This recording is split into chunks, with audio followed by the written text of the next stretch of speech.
Awesome. Hey guys, welcome to another episode of Friday Nights on the Bayou. I'm your host, Grant Chachere, joined here most of the time, if not always, unless he gets eaten by an alligator. It's Gridiron Yeah. Football own Jace LeJeune. Of course, I represent uh, not only Crescent City Sports, but also I also am the owner of Ruger Sports Media. Jace, another crazy night of high school football across the state. Some results that were expected, some results that were pretty shocking. Jace, I mean, looking across the scoreboard, throughout the night, uh, you know, what do you have to say about tonight? I mean, it's another crazy night of high school football in Louisiana. Yeah, it's becoming like college football really is. Like any given Saturday, like a team that's heavily favored, could lose. I mean, I just got back home and saw Miami really their undefeated season hanging the balance of one decision from the referees at the end of the game. So, like, yeah, that capped off crazy night. But even if some wins, like one thing that stood out to me was Holy Cross jumping out to what 20-0 over in Mhm. the car, and the Yeah. car is like not panicking, being the championship program they've been, and just go on a roll in the second half and pull away. Like it's been some crazy scores, and Grant, you're about to go over the scoreboard and break that, and first give off some of the scores, but it's a lot of things to really break down. And the biggest thing to me, Grant, there are a lot of like championship programs that we've known about that have actually started the season 0-3, 0-4, which we'll break down a little bit as people are reacting to a lot of the news and scores. But there's some two or three teams that we talked about over the phone that are usually championship teams and don't lose a lot in the regular season. They're jumping out to an 0-3, 0-4 start, which is really shocking to me. And we'll go over some of those teams. But St. Charles Catholic was one. Even though they're young and they played a tough schedule, it's still Yeah. St. Charles Catholic. So for them to Right. jump up and not be winless in the first couple of games has really been shocking to me. Karen Crow as well. Karen Crow's, they dropped another game, so they started 0-4. I know they got a new coach and Gavin Peters, but you still got a lot of offensive talent. Chance Babineau is still in your football team, which he's one of the best playmakers out there. So that's been shocking. And Tyler, I'm going to give a shout out to Tyler, our intern. He did a great job of covering the Mandeville game, and he was breaking it down to me. And 7 touchdowns from Nate Shepard. I mean, I think he's had like 20 touchdowns in like 3 games. It's been something crazy like that.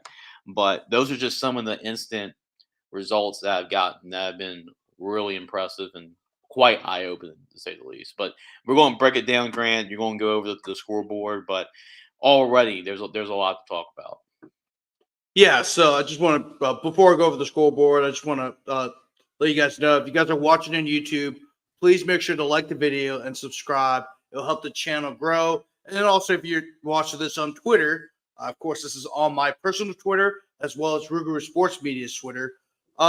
Make sure to press the follow. All right, give us a follow. We're going to put content down here a good bit throughout the whole entire football season, whether it's high school ball and college ball and professional ball.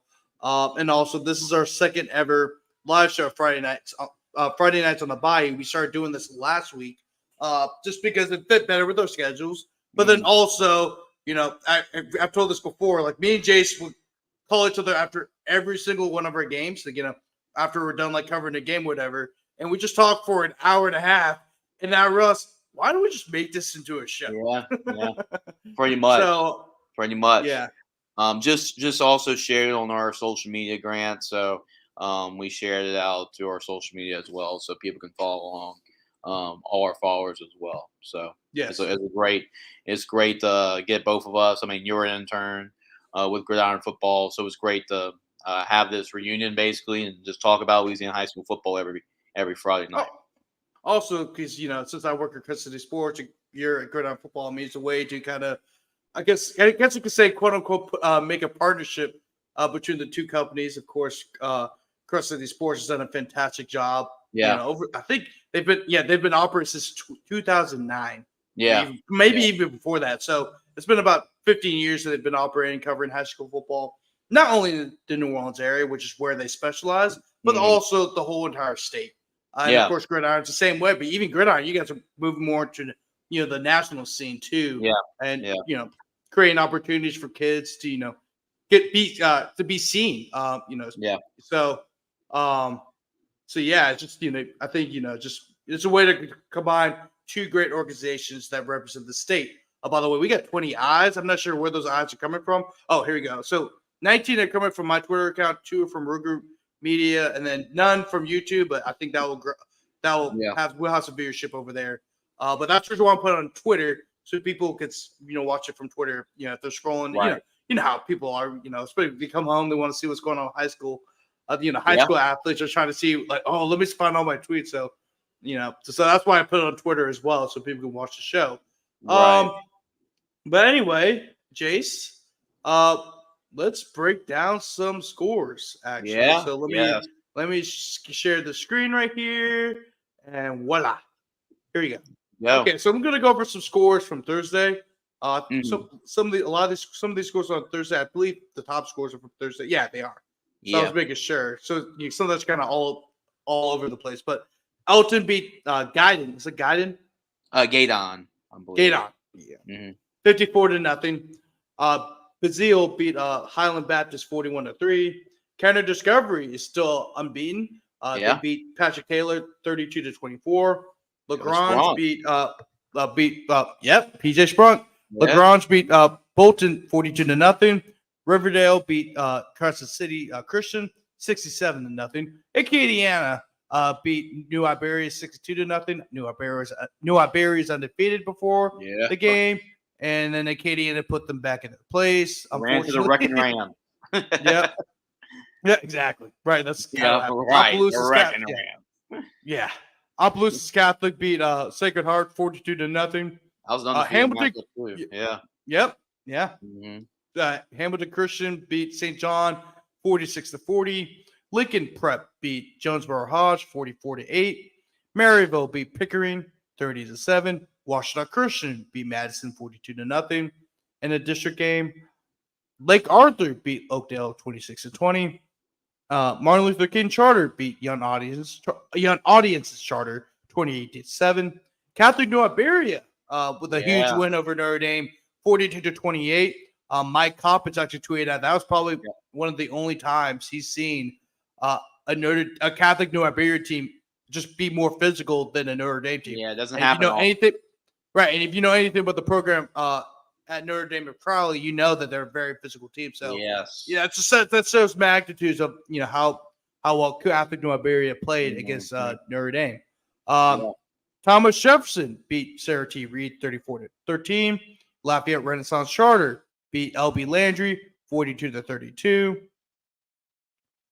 Basson Prep beat Glen Oaks 54-0. They got a win, I believe. Oh yeah, tough schedule. They had a tough schedule to start the season, Jason. I mean, that's you've seen a lot with a lot of the better teams in Louisiana where they had a really tough schedule and they start off on the wrong foot. And that's kind of what happens when you want some of the better. I've explained this before.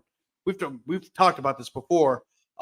Where if you're one of the better teams in the state, a lot of times you're going to have to play teams that either, for example, you're a 3A team, you probably got to play a team that's 5A because nobody else wants to play you, right? So, right. And the same thing for 5A schools. Sometimes they have to leave the state to find games. You've seen Ruston play 4 or 5 games.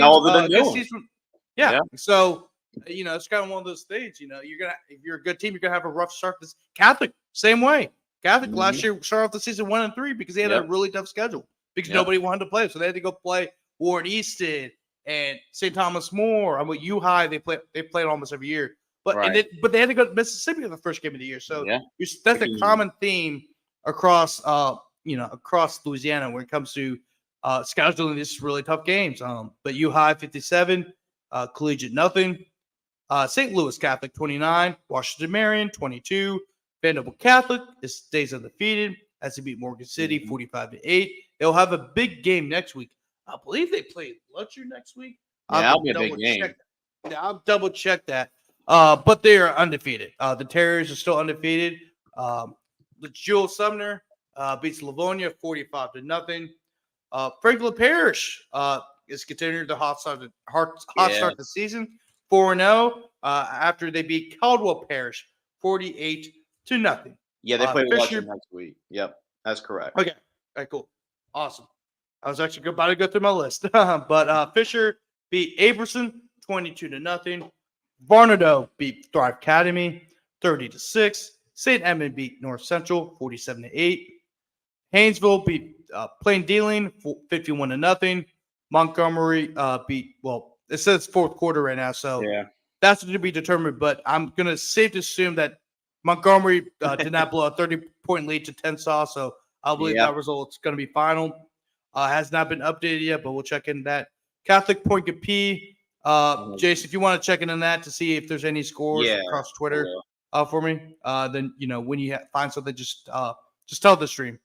But Glenbrook beat Cedar Creek 36-16. North Iberville beat Centerville 50-7. Southern Lab beat Delhi. Is it Delhi or Delhi? It's Delhi. Delhi. Okay, I said it right the first time. I keep self-correcting myself on that. I just want to make sure. But LaSalle beat Block 50-30. Also check for see if Arcadia Ringgold is the final score. So Catholic P defeated Westminster 14-9. So they are undefeated. So 4-0. Awesome. Okay, thank you, Jace. So I just want to give you guys, so I'm going off the Crescent City Sports Scoreboard, and it's really a one-man show on this. Jude Young, who's the co-owner, along with Ken Drahan, of course, who you guys all know and love, and then of course Lenny Van Gilder. And Jude runs the website, so he tries to update the scores as much as possible. He does a good job. Sometimes you might have a game like this where there might be 0-0 in the first quarter, but that's because you're trying to get score updates from 150 games across the state in a few hours. That's a lot, right? So it's a lot, and he's also doing a radio show at the same time. So so that's. But the good thing is we have Twitter, so we can always go back and check to make sure that we have the final score, and that's what we kind of been doing. But it's hard, right? But this is what this is for. I actually really like this, and I want to promote this so people across the state can go look at the scores. But anyway, but Jace, keep checking Arcadia and Ringgold and Westminster Christian, Lafayette, and Ascension Christian for me. All right. Thank you. But White Castle beat Red River 48-30. Ascension Episcopal beat Rose Pine 42-8. So shout out the Fighting Andy Bryce's. Yeah. 42-8. Well, they didn't get the dub. They lost. I'm just saying they're struggling. I wasn't paying too much attention, obviously. Yeah, you can. Riverside Academy, beat St. Thomas Aquinas 6-7-0. North Cato beat Magnolia School of Excellence 46-6. St. Mary's beat Manny 64-40. And man, the Manny Tigers are struggling. Struggle for Manny. That's one of those teams we talked about. Teams that we expect to be, contenders and championship programs, and we've seen that obviously with Jess Curtis, but it's been tough. I mean, one of those on the season for him. Yeah, man.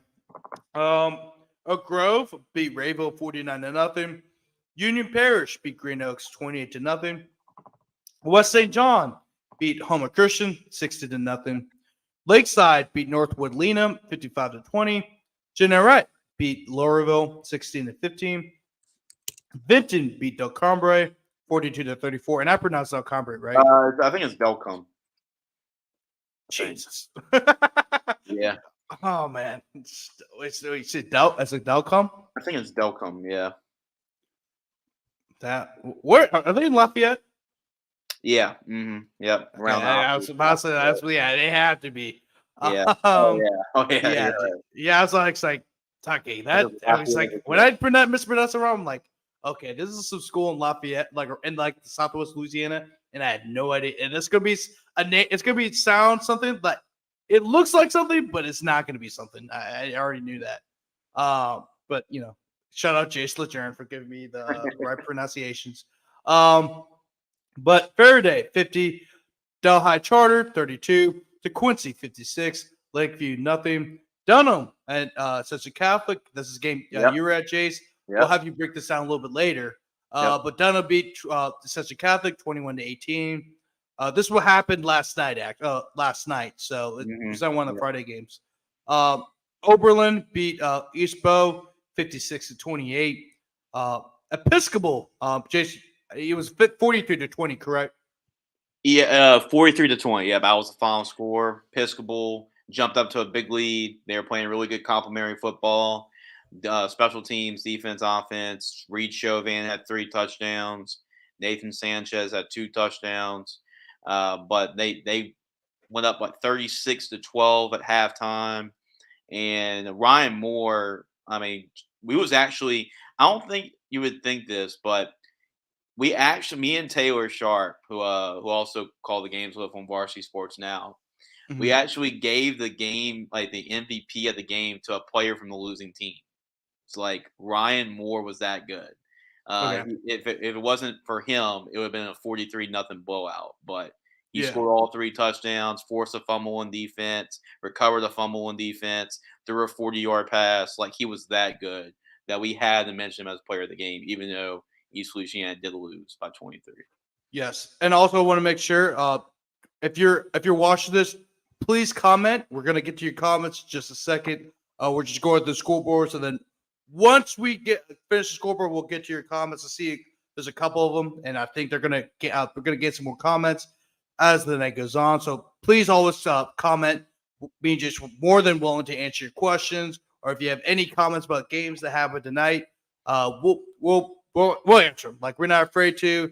This is why we're doing this. Not only to do this a live show where people can watch as we react to games at the same time you're reacting to games, but then also to answer your questions. It's a way to interact with fans across the state. So please leave a comment, and we'll get to your comment. It'll actually pop up on the screen. So please do that. And but anyway, let's go back to school board. And then and then of course we'll finish this, and then we'll get to your comments. But Baker beat Northeast 26-6. We're 4-0. Yeah. Baker's doing really good. Oh, yeah. But Mangum 46, Beekman 6. Calvary bounces back with a 56-7 win over the Auburn Woods Charter. Not sure, Jace, you want to check in on that game, Slaughter, Community Charter? Yeah, I'm that actually, I just saw that, so let me try to see if I can find it. Okay. That was just reported. Yeah, so I'm going to go. Slaughter Charter won 49-0 over Capital. Okay, how about did you ever see the score for Arcadia and Ringgold? Arcadia and Ringgold, I'm still looking for that one. Okay, we'll get back to that in a second. Yeah. If I see it, I'll let y'all know if I see it. All right, cool. Welsh beat South Bow 28-0. Homer beat North Webster 32-22. Also check out Parkview Baptist in St. Martinville too whenever you get the chance. That should probably be easy to find. Yeah, it'll pop up somewhere. Are you on LA score updates? That's what I'm on. I was going through. That's how I found the Slaughter Charter score. All right, cool. All right. Lake Charles College Prep 55, Mansfield 34, Marksville 40, Port Bear 15, Haynes Academy 29, Springfield 8, Port Allen 63, Helix Mentorship Academy 0, Iota 48, Pine Prairie 7, Gina 46, Winfield nothing, Jennings 35, Northwest 14, big win for the Bulldogs. Yeah. Carroll beat General Trask 36-14. There's some games. Also check for Churchward Mamu and Phil Platt and Crowley, whatever if you come across that.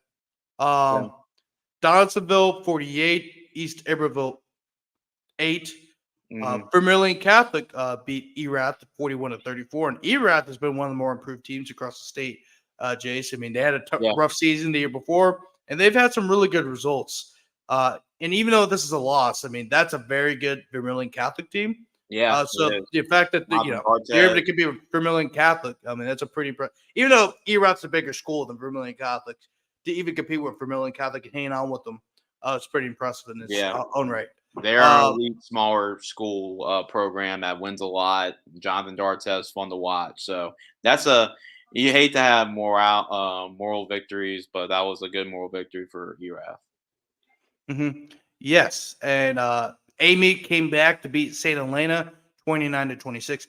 Bastrop with another huge win, this Yeah. time over St. Fred's 28-27. That was one of the games of the week. Jace, we talked about that in our last show. Mm-hmm. Voiles beat Buckeye 46-0. Check on Bunkie and Central Catholic too. I think But Newman, Bunkie won 26-3 against Central Catholic. awesome. Thanks, 26-3. Jace. Yep. All right. Newman beat the Willow School 44-0. Tioga beat Richwood 59-22. West Washita beat Sterlington 29-28. Of course, that was one of our games of the week as well. Mm-hmm. So a big win for the Chiefs. Yeah. Holy Xavier Menard 15. Abbeville 14. Pine 28. Pearl River 20. South Lafourche 29. South Terrebonne 22. De La Salle, Shockers. we just mentioned. That was a huge shocker. De La Salle, both teams were trying to look for their first win entering the game, and De La Salle was the one that came out with the win, and that shocked a lot of people, including us, Jace. I mean, we thought that St. Charles Catholic. I mean, we didn't talk about it on the show, but you would assume that after a tough loss against Dunham, where St. Charles really thought they had the game in hand, played well against a good Dunham team. Yeah, you would think they would come back and play a lot better, but no, they went. They were scoreless against the De La Salle team. That even though they're 0-3, this was a approved De La Salle team. That's what I've been hearing. That's what a lot of people have told me. Yep. That's what Coach Jared even said. He thinks his team is proved. They had a tough schedule to begin the season. Like what I'm saying, like they had a really tough schedule. So for them to get a huge win over St. Charles Catholic. It's huge, especially when you get in the district play. And the district play will get a little easier, but then they have that big game against GFK, which I think will determine the district. Yeah, that was that type of game that both these two teams desperately needed it. But for De La Salle, now when you get that win, but you do that against a program that's went to 7 straight state championships, 7 straight. It's just incredible. For them to get that big of a win. To get that first win is something. So huge win for Coach Jared and the Cavaliers. Mm-hmm. Yeah, and moving on, another game we had for one of the games of the week. Turlings beat Westgate 42-20. Yeah. Did we both pick Westgate to win this game? I think I may have picked Westgate. You may have picked Turlings. I think I picked her. I don't know. It happened. We recorded that show on Monday. Yeah, it was one of those. Yeah. I believe you did. I believe you got this right. I'm surprised how lopsided it was, to be honest. I think I may have. It was close either way, but I'm a little surprised by not that Turlings won, but by the margin right here. Yeah, I probably picked Whiskey. I think I remember picking Whiskey. Okay. But anyway, it may have. I don't know. I don't know, bro. What we do know is that Turleys beat Westgate 42-20. Another huge win for the Rebels. 4-0. They look great. Yeah, here's the thing. Who won? Did St. Thomas More win? I know we haven't gotten the score yet. Oh, and I know you're go with Peabody right there. Peabody won 47-22 against Franklin. Thank you. Yep, cool. Yep. Thank you, Jace. But Turley's Catholic. I never would have thought that Turley's Catholic would start the season 4-0, and St. Thomas More will be. Well, I haven't gotten the score yet, but we'll see. Yeah, I haven't seen St. Thomas More yet. Okay, but yeah, I don't think you've scrolled to them yet. So yeah, I haven't scrolled to them yet. So I'm good. We're gonna get to them later. Yeah. Minden beat Woodlawn Shreveport 28-6. North DeSoto beat Northwood Shreveport 38-21. Good bounce back Northside, win. Yeah, that was a good bounce back win. Yeah. Northside beat North Vermilion 33-31. Lakeshore continues their dominance, scoring 40 points for the third straight week in a row, beating Northwood Christian 42-16. Kentwood had a barn burner with Loranger 35-34. So that would definitely help out with the power points. Beating as a 1A school, beating a 4A school. Loyola Prep beat Southwood 50-0. Southwood, of course, is still looking for their first win since 2019. Yeah. So we need to have a road to their first win for Southwood, bro. Because that'd be great content right there. I've been waiting for such a long time. It would be huge if they can they can finally get off the schneid and they finally get a win. Pre-COVID is insane. The last Yeah. time they won a game. Oh yeah. 30 McDonald 35, 38. Sophie B. Wright 14. Iowa beat Wassman 41-18. Estruma beat Terra 22-8. Rain beat Como 34-20. Westlake beat DeRitter 42-28. I'm not sure that's what's the final score for that game, but St. Martin's definitely won. That's right. Uh, 42-8 final. Okay. Yep. All right. Thank you, Jace. Kinder beat Eunice 22-16. Shaw, huge bounce back win, picking up a 31-8 victory over Lafayette Christian. And one more thing about that, I think I saw Mike Coppage tweet this out, but I think Jalen Noel, LCA stud running back, I think he was on the sidelines. Yes. Touches. So like that, I know that played dividends in that, but that was a huge win for Shaw to go on the road and get a big win over LCA, and it kind of proved that championship medal that they have this year and what kind of team they can be. Yes, and Mike will be somebody that we're going to have on the show pretty soon here.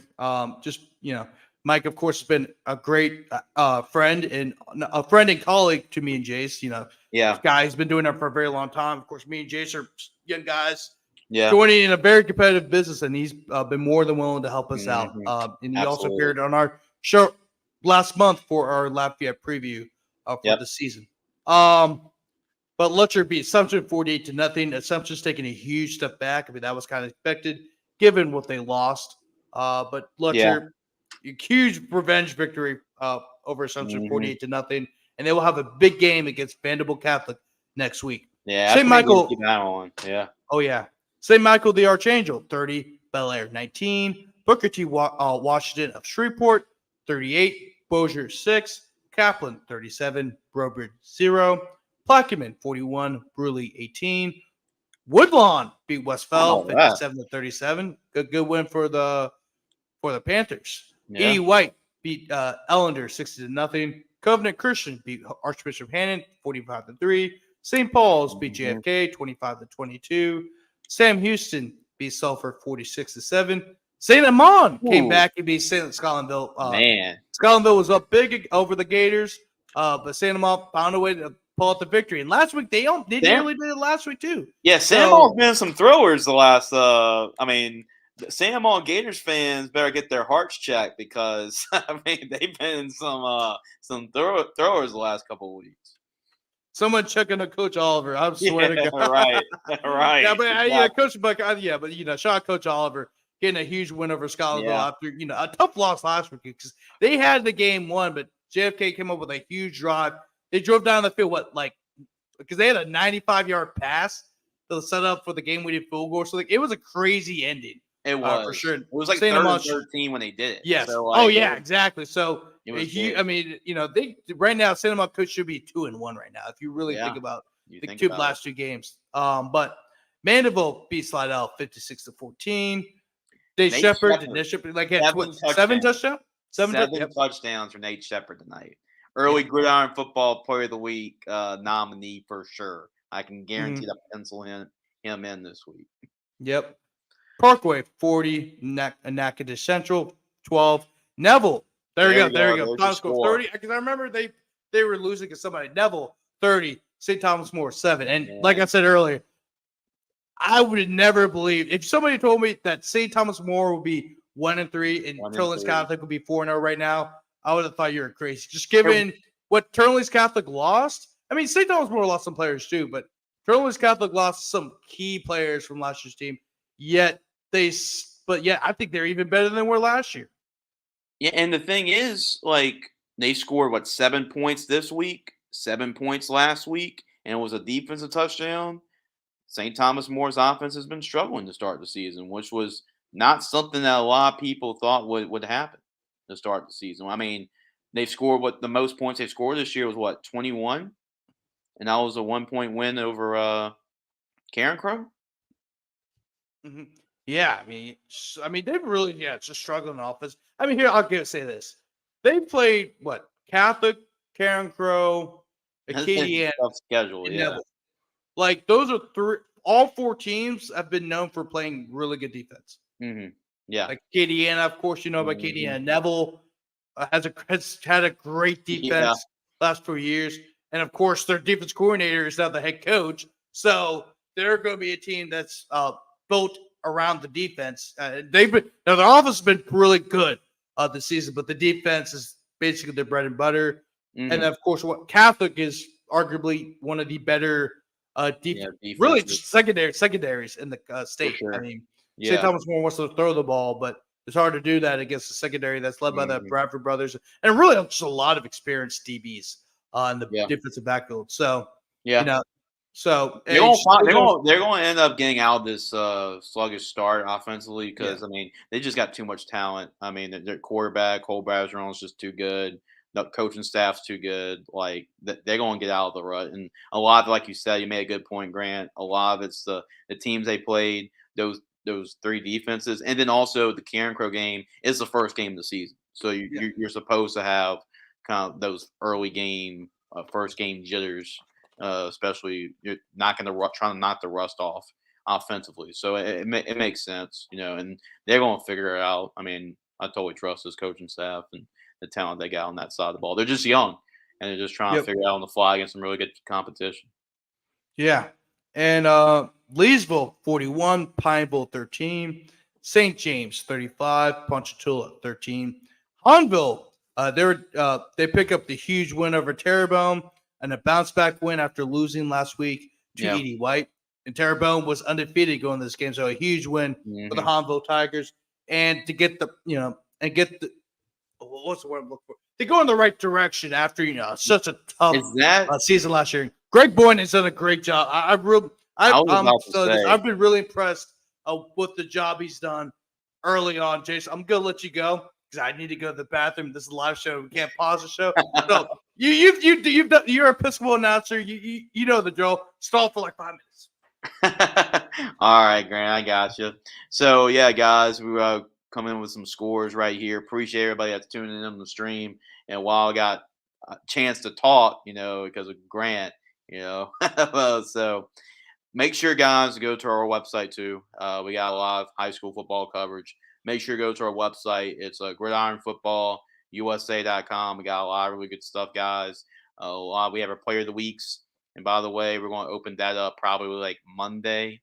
So make sure to go to our website, gridironfootballusa.com. We've had a lot of really good additions with players of the week. We had a running back.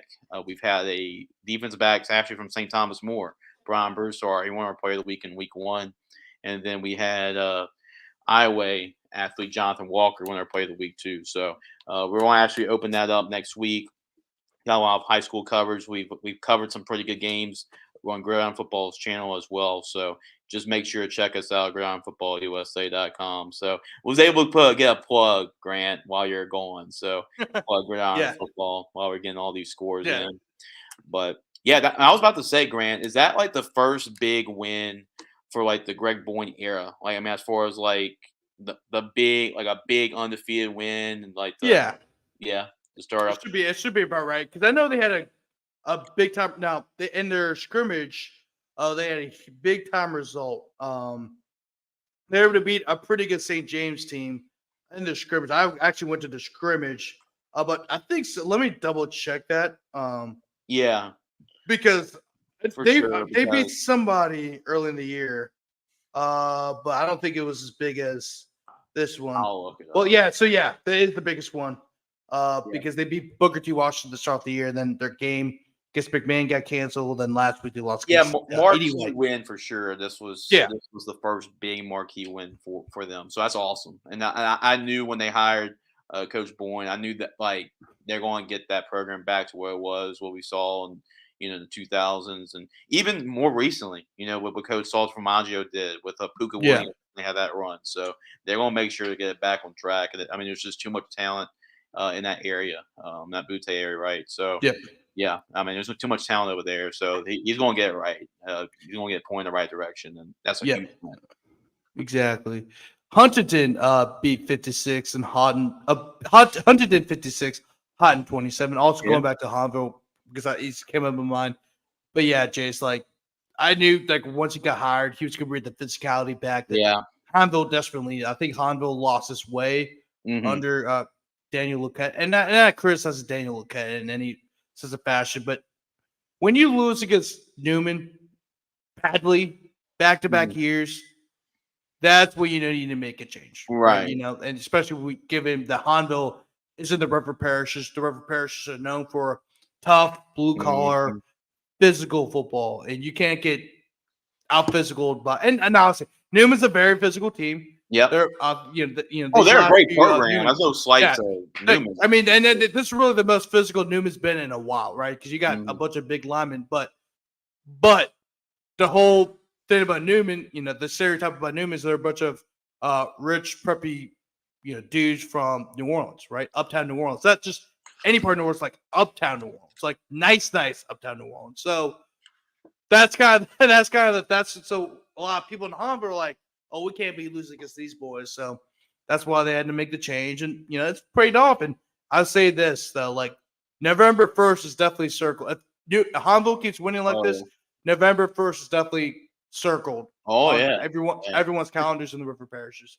For sure. For sure. But Southside, 28, Lafayette, 0. Salmon came back late to beat Liberty. Liberty was down. I believe it was like, you know, I don't know the exact score, but Liberty was down by like 2-3 touchdowns. Liberty came back, took the lead, and then Salmon scored late to win the game. Andy Boone's gonna make games interesting. Like that's what you want to have to say about Boone ball. It's gonna be interesting no matter how way you slice it. And that was an interesting result. Yeah. Walker 36, Live Oak 18, Franklinton 61, Fountainblue 13, Bourgeois 42, Patterson 0, Denton Springs 20, East Ascension 17. Big win for the Yellow Jackets. Oh yeah, man. Good win for Coach Beard and the boys. Destrehan 39, East St. John 16, Edna Carr. They're down 20-0 to Holy Cross, and they proceed to score 45 answered points. Why? Because they're Edna Carr. Just Edna Carr. Yeah. Like they want to give Holy Cross a chance to believe, and they want to crush it. It's like, all right, guys, let's wake up and play some football. And we'll give you a 10-second head start. Yeah, that's what it is. Give you a head start. Yeah, and see how much we can catch you up by. Yeah, Bell Chase 17, Bonneville 6. Jesuit beat Brother Martin 7-5. That was a surprising score. I mean, in terms of shocking results, you know, we were talking about shocking results. This is one of them. Jesuits really improved as a team. I knew even though the Mandeville Jamboree, it's not like even though they didn't look that great in the Mandeville Jamboree, I thought they were an improved team this year. You know, last year they played a lot of teams tough. So I think they have a lot of talent. They have some young defensive talent. Right. Okay, this is going to be a really good Jesuit defense. Right. Yeah. Just get the offense going just a little bit. Yeah, they can keep that defense could keep them in games and learn to shut out that offense of Brother Martin. Yeah, I mean Jesuit's defense is for real. Yeah, and you know, I think, you know, now that Jesuit, you know, the thing about Jesuit is that they've always relied on their older players to play because that's how Jesuit's been as a program. But now, you know, I feel like we got to if our younger guys are better than some of our older guys, we got to turn our younger guys. I think that's what's kind of happened. I mean, you know, but now he's a good coach. I mean, he was a very highly successful coach at De La Salle. De La Salle wasn't winning before he got there. Like he totally turned that. He rebuilt that program, made him into a legit state title contender every year. Went to Jesuit his first year there at Jesuit. They went to go to the state championship. And then the last couple of years have been great. But you know, that's what kind of happens with a program like Jesuit or any program in the Brother Martin, where you're gonna have a year or two where you're gonna struggle. Rummel was the same way. You're in the Catholic League. I mean, you know, it's gonna happen. Yeah. You know, when you're playing in that league. Oh yeah, definitely. Week in, week out. Oh yeah. We're gonna have to move on to some of the other scores. We gotta finish this up so we can get to some of the comments that people left. CE Bird beat John Ehret 35-14. Catholic beat West Monroe 31-14. Central beat Cecilia 27-0. Another very impressive victory for the Wildcats. Central Lafourche. I know this is fourth quarter, but I think this is about right. Central Lafourche beat Thibodeau 30. I know they beat him by a good bit. 36-21 Central Lafourche. Thank you, Jace. Chalmette, 36. Booker T. Washington of New Orleans, 6. Covington, 28. North Shore, nothing. Covington is 4-0. And guess what? I'll be going to the game against Fontainebleau next week. So There you go. I'll be very excited to see Covington next week. Even though it's a 15-minute drive, Going under the radar a little bit, that's for sure. Yeah, I want to go see them play, especially because a good opponent like Fontainebleau should be pretty exciting. District game, really exciting. Rummel and Curtis, that was a game I was at tonight, 14-7. Raiders, 4-0, man, 4-0. I believe for the first time, I would say since 2020. This is a one state, right? Yeah. No, that was the year after they won state. They're still a very good team afterwards, but they still had some play. Like they had Logan Diggs and Kyle Wickersham come back. They had a few key players come back. But I think that's the last time Rummel was 4-0 was 2020. Actually, I do have their program. That helps. That helps. Yeah. And so, every week I'm trying to get a new program. I said that in the last year. I'm trying to get a program every game I go to if they have one. They did have something, a record book. Here we go. Actually, yeah, it was 2019 because the third game of the year they lost his brother Martin. Yeah, so since they won state, that was the team that a little bit was on. That was the undefeated Catholic League champs team, where they unfortunately lost because a talented Catholic team. Mm-hmm. That was a year where brother Martin, strong defensively, but in terms of their corners, it was rough. And that's why Catholics exposed that, and they're able to go to state, and they eventually won state. Because the winner of the brother Martin, I think the next year, was when they beat Catholic in the state championship. No, the next year Catholic repeated the state championship. There was one. That was a Jesuit team.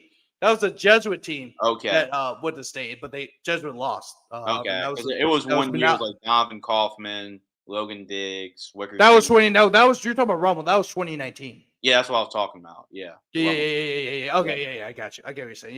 Yeah. I was talking about the brother Martin team. So yeah. Oh, okay. Two different Catholics. So yeah, we're on the same page now. But anyway, yeah. Bar beat Carencro 21-13. Like you alluded to before, it's a really tough start for the Bears. 0-4, right? Yeah, they haven't won the game yet. That was one of the shocking teams at this point. Yeah. I fear they get at least a win. I know that's a hard schedule in their first 4 games, but still a little surprised that they're 0-4, especially with Chance Babineau, who's a talented athlete as him, and they got a lot of really good athletes at Carencro. I know it was the first year head coach, but yeah, a little surprised the Golden Bears are looking at 0-4 right now. Yeah, Pope John Paul 42, Ben Franklin 7. Captain Street 53, Benton 35, Evangel Airline 47, Evangel Christian 42. Actually, I need to talk about this. Like the thing about Evangel Christian and offense. Offense, but that's what shooting teams are. But the thing about Evangel Christian that really gets me is that we hype this team up every year for them to start off the season like this. Like the last year's team was supposed to be the one, and then they ended up losing 5-6 games and got eliminated in the second round. And this is the team that had Gabe Relaford on it. Like they had a lot of dudes, and a lot of those dudes are coming back this year. And the whole word was that, Pop Houston's here as a quarterback, and he brought all these different guys from across Shreveport. We're gonna have the 3rd season of God Family football. We're gonna be really, really good. And he shot the season 1-3. Mm-hmm. How about the? I don't want to be critical. I'm not blaming the kids. Really so much. I mean, that's not their fault. I mean, they're doing whatever they can. I mean, they scored 42 points tonight. That's enough points to win a ball game. It's hard. It's going to be hard to win a shootout against Airline. Right. Exactly. It really is. Craig Jones of Vanderbilt. Craig Jones, the head coach of Vanderbilt, actually joked about that after. I know you left shortly after that. I know you had some things you had to attend to. But we talked. But me, Joham, Robert O'Neill of GoPreps.com. We all talked with him after the game. He actually joked about the Airline game because it's like, I don't want to do that again. Yeah. You don't want. If you're going to shoot out with the Airline, that's something you don't want to do. It's not fun. You're not going to win that. Yeah. You better hope a few plays go your direction because Parkview won 26-24 against St. Martinville. Thank you, Jace. Yep. Cool. Awesome. Thank you, Jace. But yeah, going back to Evangel though, like this is who they are. This is who they are. They're a mediocre program right now. That's who they are. I mean, I'm tired of hearing about, well, they got this guy, they got this guy. They got this guy. And I think those guys are all talented, and so a lot of those guys will probably play college. You saw that. I talked about Gabe Relaford. Gabe Relaford was, when I went to go see him play against Shaw last year in the second round game, he was the best player on the field by far. Yeah. Look at what he's doing at LSU right now. He's playing extremely well for LSU, and Brian Kelly comments about him almost after every game when he sees the field. But this is who they are. They need to change the whole direction of the program. They need to shut down that documentary, whatever they do, and that's pretty cool for the kids to see that documentary. But you're filming season 3 about it. You haven't done anything since 2016. Like you've had. I mean, how many coaches have they had since Dennis Dunn's been there? Let's see. Garrett Kramer was the head coach there. Brantley. Yeah. Mm-hmm. Yeah. Dees. I know Dees was the head coach over there. Bachman was the head coach over there. I mean, yeah, you had he was at Byron Dawson. Byron Dawson. That's what I meant. Byron Dawson. That's what I meant. That's not Brantley. Dawson. Yeah. So but that's my point. They've had like 5, 6, 7, and no, they all had some success, of course. I mean, it's Evangel Christian, it's not hard, but like the direction of that program is nowhere. Like until they start doing stuff, until they start winning the big games, until they start beating the teams whether they're supposed to beat or you have to beat to get to that level, they have not done that. So I'm tired of hearing about Evangel. And and look, I'm not criticizing anybody that hypes up the scene because they have a lot of talent. But the direction of that program needs to change. They need to overhaul everything. And also I'll say that a lot of the Evangel struggles in the past 10 to 15 years have a lot to do with the fact that a lot of people that were on the original Evangel staffs where they're winning everything are now a part of Calvary Baptist, right? A lot of those guys actually went to Calvary Baptist, like former staffers, players who play for Evangel, now their kids play for Calvary. The whole direction at Evangel, they need to flip the script because right now it's not looking good, bro. And I actually want to pull this. I know this is gonna have to scroll all the way back down to choose the rest of the scores. But looking at the schedule, lost against Neville. Now they beat Natchez Central, but Natchez Central is not a good program. They lost against CE Bird. They lost against Airline. Now they had a lot better game against Airline, but they lost against Airline. But they have Huntington, which is a program you've struggled against. Huntington's been looking good. I mean, Huntington got the best of Evangel the last couple of years, right? And like Captain Shreve. Benton is a pretty decent program. Houghton. You still have to play Lafayette Christian and then Parkway. Christian. Yeah. I mean that's not a easy. That's not a good right. It's not really not. It's really not. So I'm not necessarily calling out the players per se. It is more about the program. The fact you're having a documentary being filmed while you're going 1-3 is ridiculous. When Carr had their documentary, the difference between Carr having their documentary and Evangel having their documentary is that Carr was winning. Carr, that documentary was filmed during the 2021 year. That was 2 years removed from them winning 4 straight state championships. The year before, where they actually filmed the last half of that season in 2020 during COVID and all that, they lost because they filmed them losing, and even though it was a loss, they were filming their state championship game against Carencro.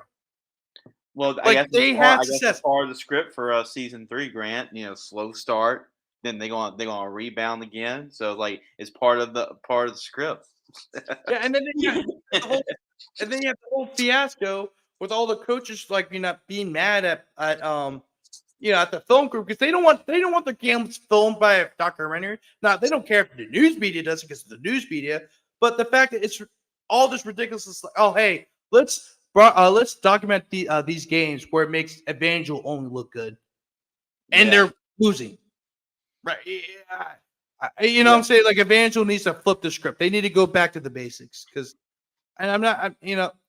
Look, I wouldn't. Evangel was winning. That's a completely different thing, but they're losing. Stop filming God Family Football. And how about this? You better start praying to God that you win the rest of your games because they ain't happening, bro. You know what I'm saying? That you use all the prayers you want right now until you go back to play football. It ain't happening. But Alexander, That's your hand. Moving yeah, on. yeah, moving on. You're moving on. Like, yeah, I had to rant about that because I've been. Jason's heard my rants about Evangel like the last week or two. That's just the way they've been playing, and it's just like I'm just done. All right, you already know my feelings, but but win first, then do the documentary. Right. But Alexandria 43, Opelousas 40. The Trojans continue their strong start to the season, 4-0, and they just beat another talented team in Opelousas. Well, already went to that. Rummel beat Curtis 14-7. Well, some of these games were already been over. Touchdown 49, Prairieville nothing. We'll talk about some of these games. We'll talk about Ruston and Midland, Texas. We'll talk about some stuff going on with Ruston, and we'll also talk about St. Aug and Warren Easton. But before we do, let's go into some questions. Starting with Kenny. Right, Kenny had a couple of questions on here. So Kenny asked, Kenny's a huge St. Charles Catholic fan. He actually has a question about St. Charles Catholic. We'll get to in a second. Okay. But is U-High the clear-cut favorite for Division II Select? I mean, I don't think there is a clear-cut favorite for Division II Select. I mean, you got and Jace will also explain to you his thoughts and feelings about this, but you still have Shaw. I still think Shaw's a very good team, and they had a tough start this season, but that's because they played Carr and Rummel off the bat. Yeah. And Carr and Rummel are the two best teams in the city of New Orleans right now. Yeah. But she still got Shaw. JFK has looked fantastic. Yeah. They've looked awesome. Yeah. So JFK, I know St. Charles Catholic's 0-3. But St. Charles Catholic, I've been feeling like St. Charles Catholic make some late run in the rest of the season because be dangerous. Yeah, they're a young team, but I think they'll get together. And Coach Stein's a good coach. But actually, hold on, let me stop sharing the screen real quick. Give me 1 second. There we go. But yeah, so but yeah, I mean, I think let me look at the rest of the teams for Division II Select. Yeah, that'll be helpful too. I mean, those are the big headliners, Grant. I mean, they're not the clear cut. But are they a favorite? Yeah, I mean you can't ignore what U-High's done, especially last week when they're able to defeat Catholic High and have their number the last 2 years. This was the 5A, the private Division I state champions. Like you can't ignore them for sure. I actually have them as maybe a slight favorite, but they're not clear cut because of what Grant just said. I mean, I saw John F. Kennedy play. They are very talented. And they shown me a lot over the last couple of weeks. Now they didn't win this week, but that was a tough stretch to ask for when you're a 3A in numbers for sure, a 3A team that's playing that type of schedule early in the season. But they've looked really good. And then Shaw, that was huge for really the morale of the team to go on the road, play LCA. LCA state championship pedigree, so that's big for them as well. But I mean, U-High, they are one of the favorites, but they're not a clear-cut favorite. That's for sure. Yes, and of course, and it's just the rest of the teams. I mean, honestly, Division II Select is not as deep as some of the other divisions. Of course, you got Division I, both Select and non-Select are both deep. Division III Select is very deep. I think Division III Select is actually a lot deeper than Division II Select by far. And then also Division 4 and Division 4 Select is a lot deeper too. What would it look like? I mean, with St. Thomas, St. Thomas More went to Division 1, but like, how do you think this would look like with St. Thomas More? Being in the So I mean, if you had St. Thomas More, LCA, and Turlings, I mean, it'll look a little bit different. It'll be deeper, of course, right? It'll be a lot deeper, but they moved it. But of course, Turlings and St. Thomas More moved to Division 1. LCA moved to Division 3, and Division 3 got a lot deeper because, of course, you also add a meet too, and De La Salle dropped down as well. So that's a very deep division. But Division 2, of course, you mentioned Shaw, we mentioned JFK. You can't forget about Vanderbilt Catholic. You can't forget about E.D. White. I mean, E.D. White. Badger Prep is a sleeper. Istruma is a sleeper. So I mean, there's a couple of programs. There's a few programs that can claim that's one of the favorites to get the dome. U-High is not the clear-cut favorite, But if I had to say who's the number one favorite, I'll probably lean you high given how they played the last 2 weeks. Yeah. And they're only lost because a Rummel team that I really think is the number one team in a monsoon. In Division 1 select. And like the weather played a big part in that game too, but it was for them to play like they did, defensively against Rummel, and for them to defeat Catholic.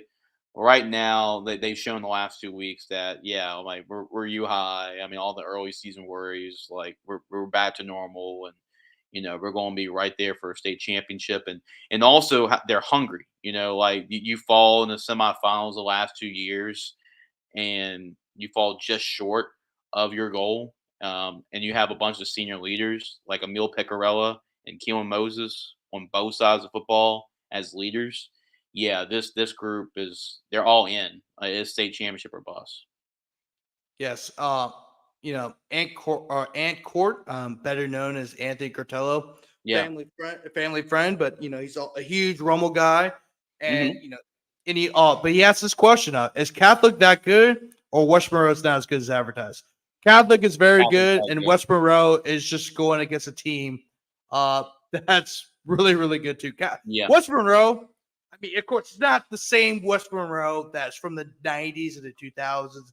And the Don even Chow, the early 2010s. Right, the Don Chow, Jerry Arledge, right. I mean, they're maybe not that type of program anymore. But they're still they have a lot of talent on the team. I mean, we had on Gene Ponte, of course, who's covered sports up in Monroe for the last 30 years. You used to be the sports director at KTVE over there before he wanted, step down because he wanted to spend some more time with his family. But he's still involved. He's just now he's in radio now more so. He's a co-host of the K104 School Board, which is actually going on right now. But he talked about the game, and he said that I thought West Monroe was really good, but he didn't expect them to be Catholic. I mean, Catholic is just an unstoppable force right now. I mean, I think West Monroe's a very good team. Yeah, I just think Catholic's just a lot better. Catholic, I don't think people realize Catholic, the stuff they've done in the last 10 years. And Jace, you were there right when it was about to happen. Yep, you were at the very beginning, right when everything was starting to shift. Not just football, but for all their sports. But Catholic is a machine. They're the only private all-boys Catholic school in Baton Rouge.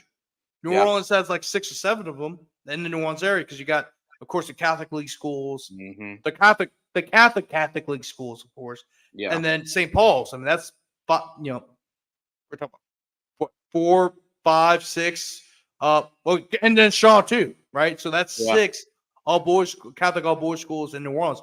Baton Rouge Catholic's the only one, and they got 2,000 students in it. And then, and you can recruit. They can basically recruit. They can get anybody who they want to.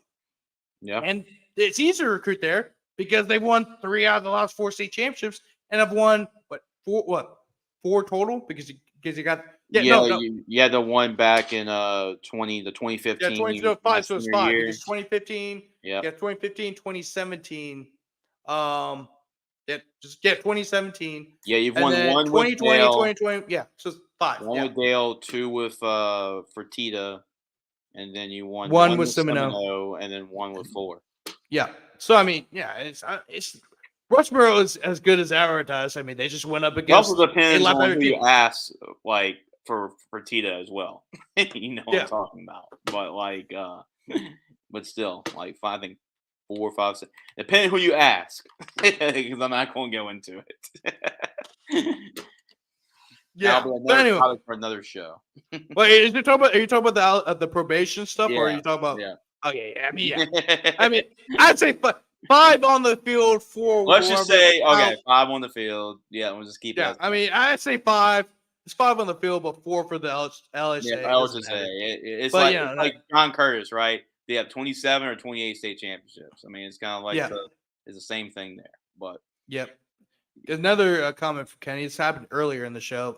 I was going to get back to him once we finish the scoreboard, but went to the De La Salle St. Charles Catholic game. SCC loses without giving up a defensive touchdown. Wow. And team being on the field 35 minutes of the 48 in a game. I know they're young, but I never would have Yeah. thought St. Charles Catholic would be 0-3. Yeah, me neither. I mean, that's a huge shock. I don't think anybody expected them to start So the did season De La 0-3. Salle score like on the special teams or return or like a defensive Yeah, I touchdown? think It so. had to be. Yes.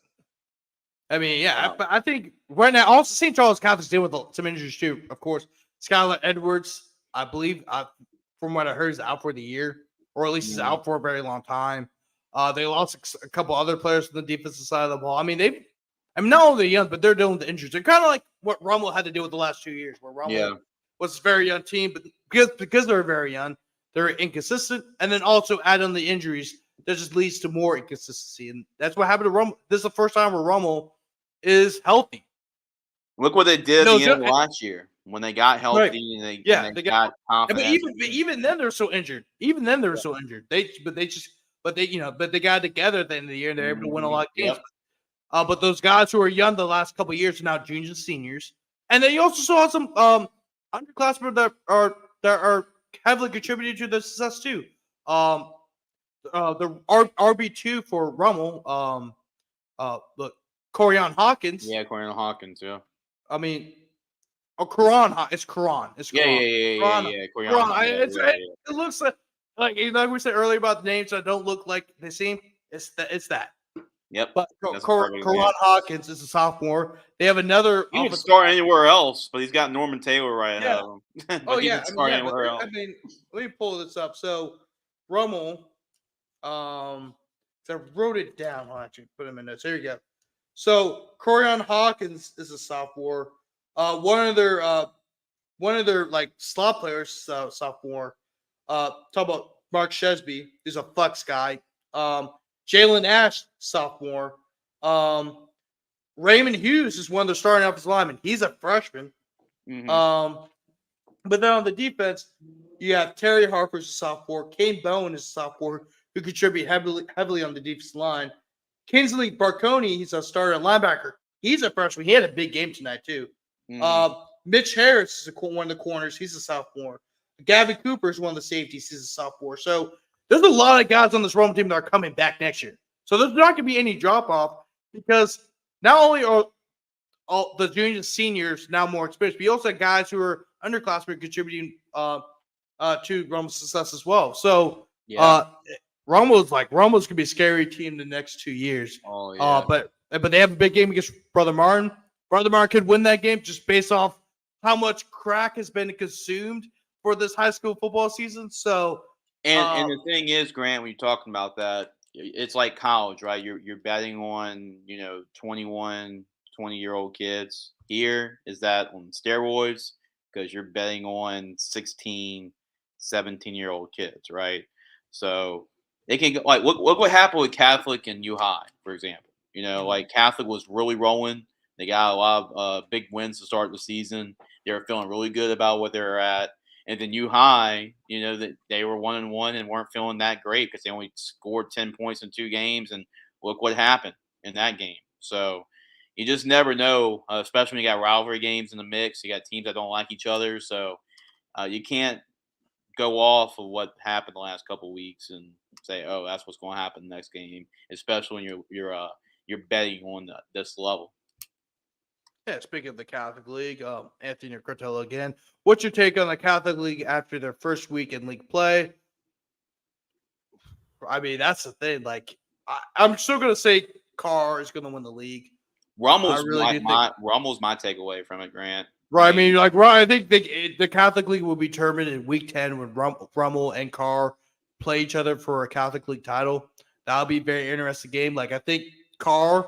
Yeah. Probably will win that game. But Rummel's team, the way they're built, is like the perfect antidote to stop a poison, which is Carr. I'm not saying Carr's poison. I'm just talking about in terms of how to stop an they have Carr's really just an unstoppable force right now. I mean, Carr's won the Catholic League the last 2 years.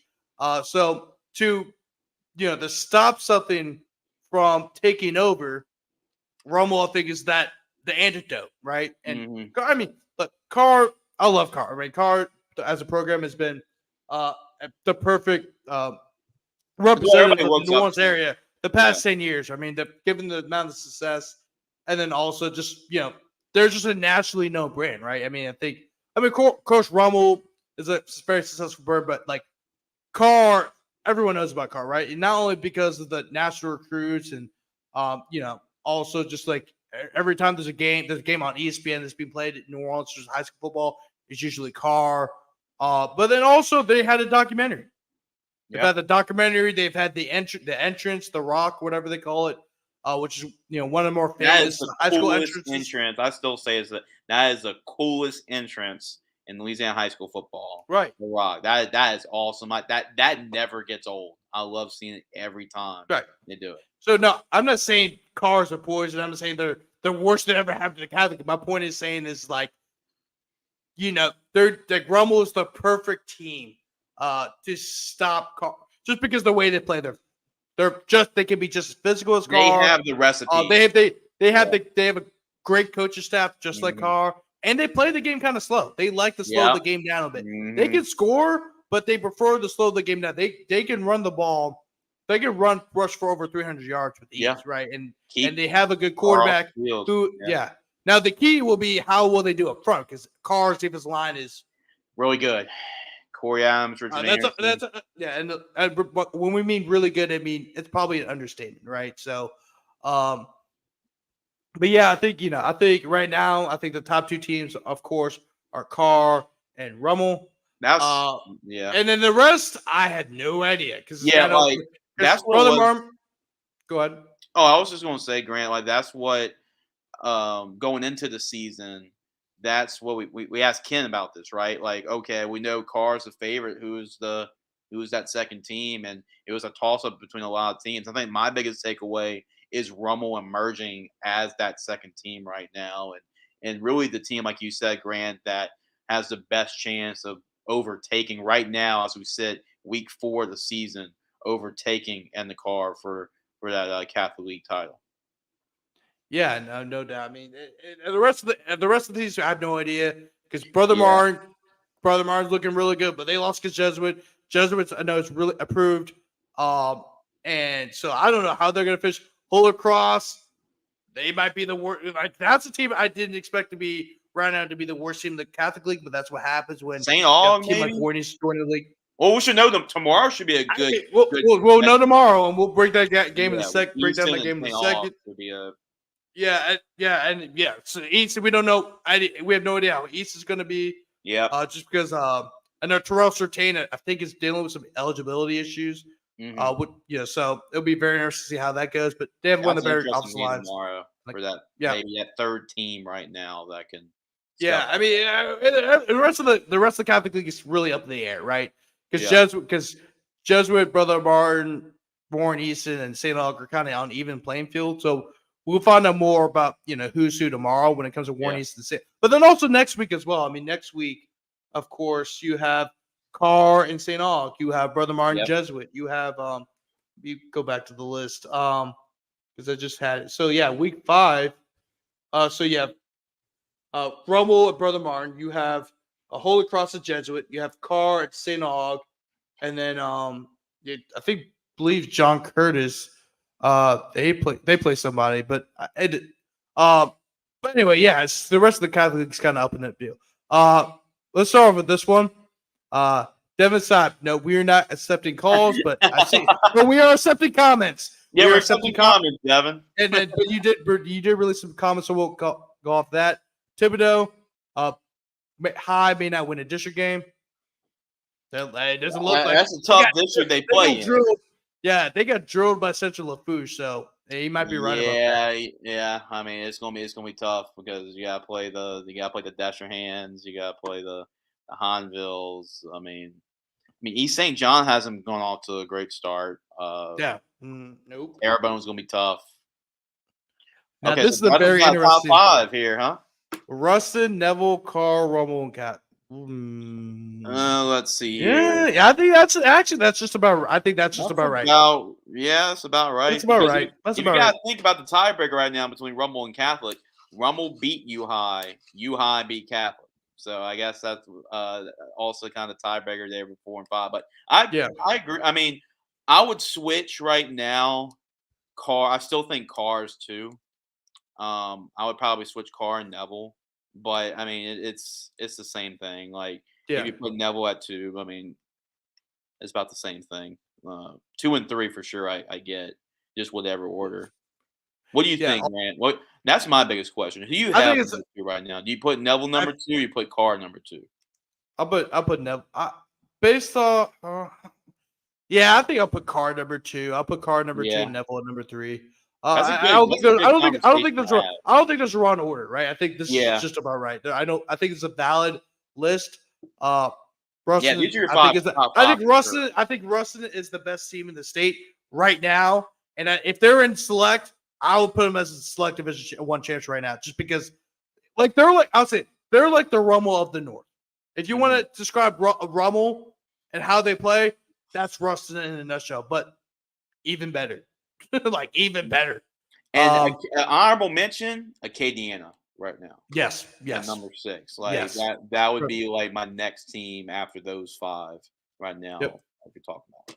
Alexandria coming up strong, Yep. super strong. Hell yeah, that's Yep. yeah. Me and Jace were very high on Alexandria Yep. before the Very year, high on. and as the season gone on, we are very much in the right.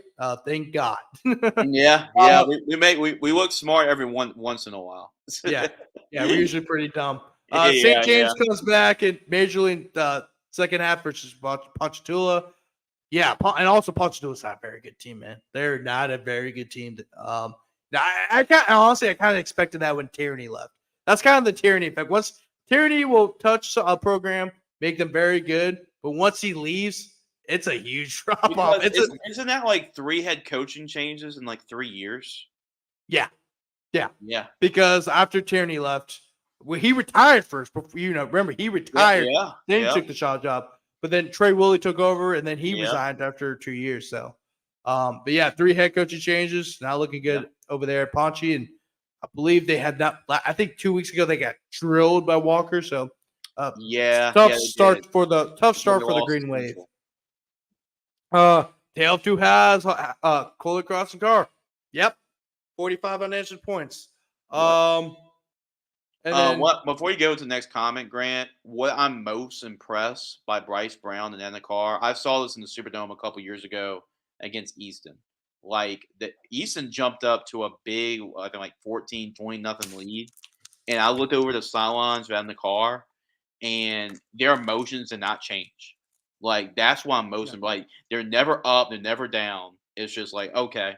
Like they're as confident as ever. So that just really shows you how they model after their coach, Bryce Brown. Because it's Bryce, like he's never too up, he's never too down, he's always steady. And like the team takes up on that. And they follow the personality of their coach. And that's what makes him such a great coach, because he's never too high, too down. He's always right there. And the team picks up on that. And how you react as a coach on the sidelines is how you play. And that's why the car is so good, because they're confident because they have a confident head coach, and they back it up. Yeah, I mean that's how that's it starts with the head coach. That's a common theme on some of the best programs in the state. I mean, Bryce Brown's done this for a very long time. Well, like 10, 15 years per se. But he's been a part of the car program forever. He played for the car program under Don Watney. So he's seen, what it takes to be a winning head coach at the state of Louisiana. He's really had just a lot of great coaches that, he was under. Of course, he was also under Jabbar Luke, so he learned a lot from Jabbar Luke. Mm-hmm. And, to win in this state, to win championships in the state, you have to be, calm, cool, and collective, and also have a great culture. Carr has a great overall culture, and it goes from the top to the bottom. I mean, everyone in that program expects excellence, but not only excellence, but in a sense, the accountability. Everyone's accountable for their actions, whether it's the head coach, all the way from the head coach to the guy who's canning out the water bottles to the players, right? I mean, and that's what makes that program great. That's what makes that. That's why Carr's Carr. Yeah, because there's accountability all over, and there's steady culture in that program. And next week they'll have a big game against St. Augustine. So it'll be a very a very interesting matchup. We'll actually break that down next week for our week 5 preview. That game will actually be played on Saturday, and I will be there because LSU has a bye week, so I'll be there. I think the game's being played at Tag Gormley, but I'll have to double check that. But anyway, Central Lafourche being one-dimensional third-string quarterback, throwing only twice, was very telling how the season will fare. Is that Central Lafourche?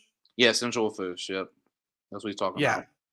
Yeah, I think so. But the way it sounds like they lost, but they destroyed. No, I think that goes to a point Devin's bringing up. Like that Central Lafourche was one-dimensional, had a third-string quarterback, and threw the ball only twice, and they still defeated Thibodeau. Yeah. So that's kind of going back to the point he was saying. But it's a tough district to win at anyway for Thibodeau, right? Because of the district that they're in with Destrehan, with Hanville, East St. John. Like, yeah, it's going to be tough to win games regardless. And then, yeah, like you have to win those games.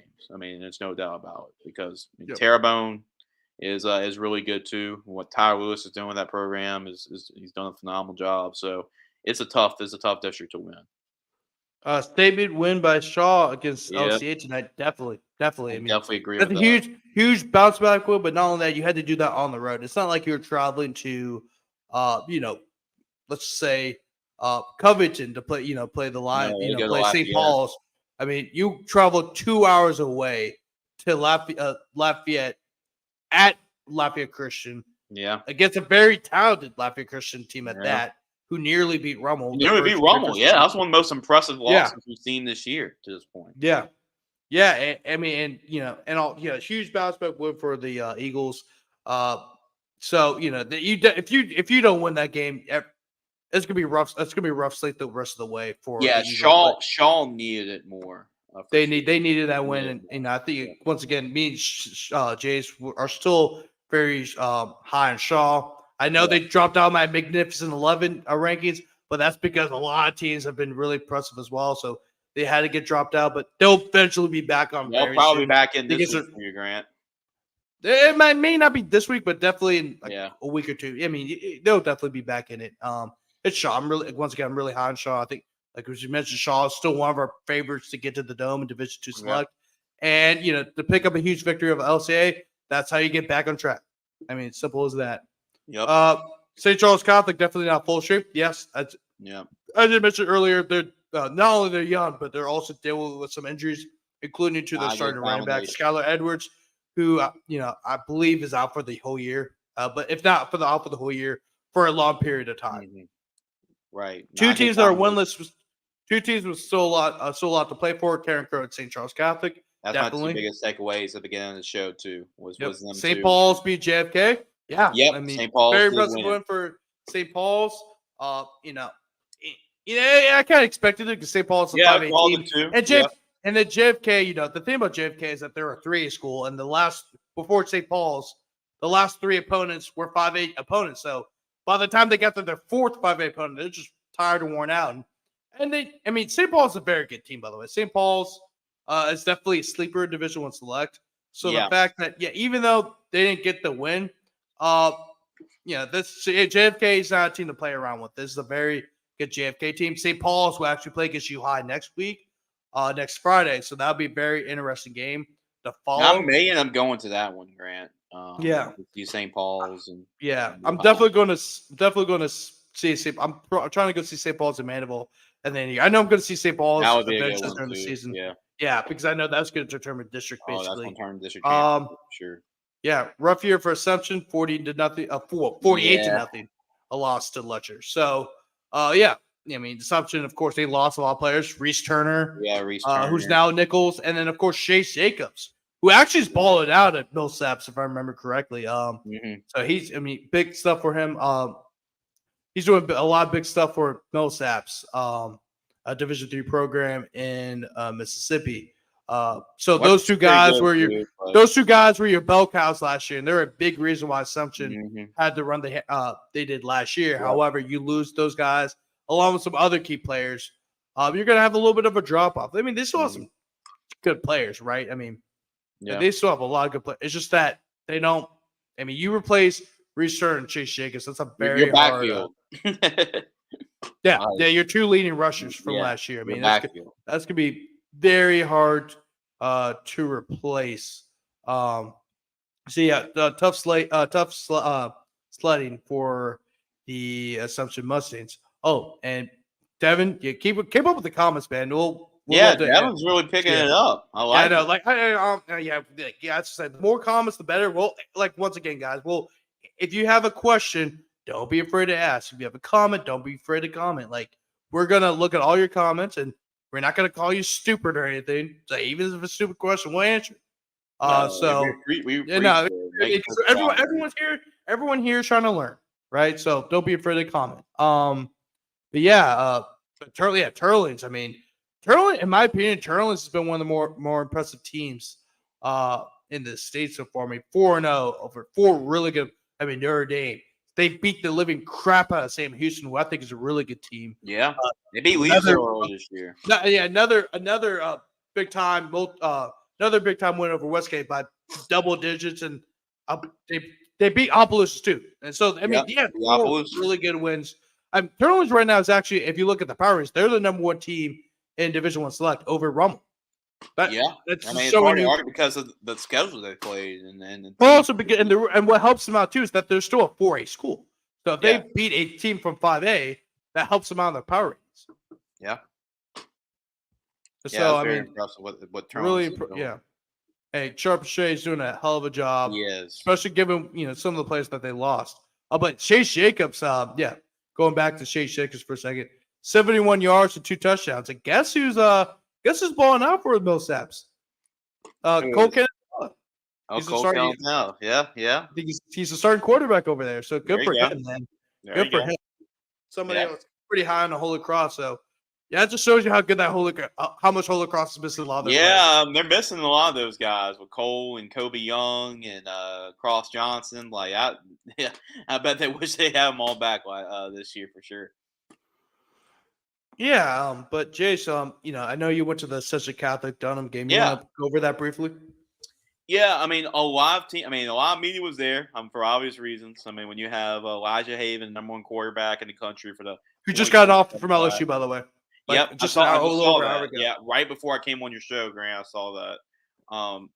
But he's an offensive star on one side of the field, and then you got Chad Elzy for Ascension Catholic, who's actually committed to play in our Gridiron Football All-American game on the other side. So you were thinking it was going to be like a high-scoring game, but it turned out it wasn't. I mean, it was a really good defensive game for really both teams.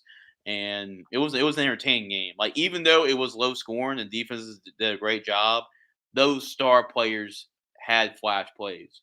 I mean, Elijah Haven started out after Ascension Catholic went up 7-0. Ascension Catholic, Elijah Haven was able to connect to Jarvis Washington for a big touchdown, and then that put them, I think, 7-6. They took the lead right before halftime.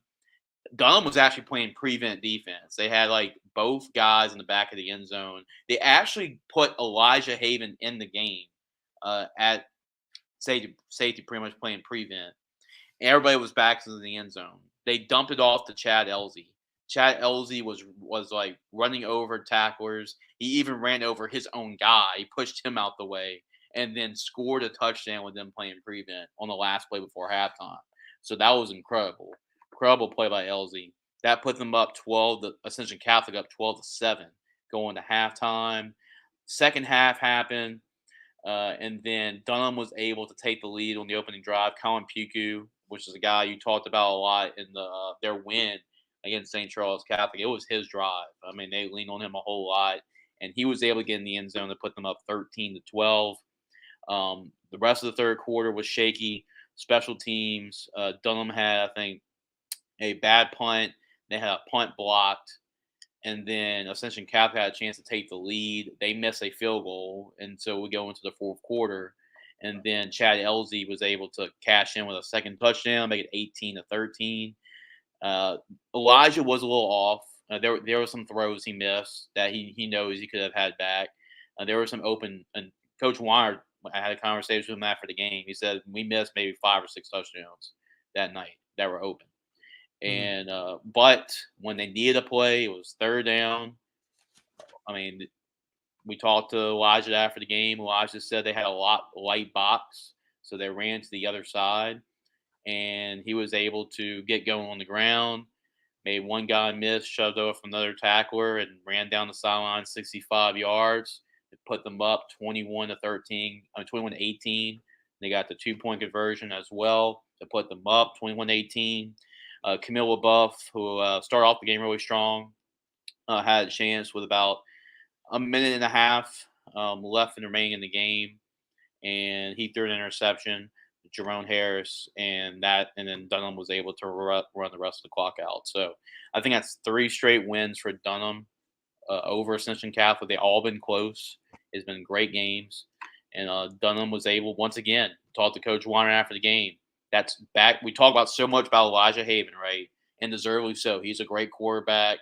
There's a reason why he's the number 1 quarterback in the country. But right now, this is a gritty, tough defensive team that finds a way to win ugly. And that's what's going to make this team even more dangerous because they have the capability with their quarterback to score on any given play.